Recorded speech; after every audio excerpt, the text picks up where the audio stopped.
నా పేరు జగన్ స్వామి. నేను నిన్న ప్రొద్దున 7 గంటల ప్రాంతంలో పశువుల కొట్టుకొని మేతకు వెళ్ళడం జరిగింది.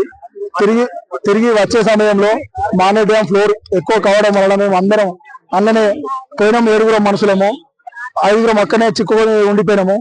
ఒక అతను పశువులు కొట్టుకొని బయటకు వచ్చడం జరిగింది. ఇంకొక అతను మధ్యలో గల్లంతరం జరిగింది. అందులో మేము పునర్జన్మ లెక్క ఇచ్చిన నాయకులందరికీ ప్రత్యేక ధన్యవాదాలు, కృతజ్ఞతలు తెలుపుకుంటున్నాం. అసలైన తొలి వెలుగు. ఫాలో వాట్సాప్ @తొలి వెలుగు official.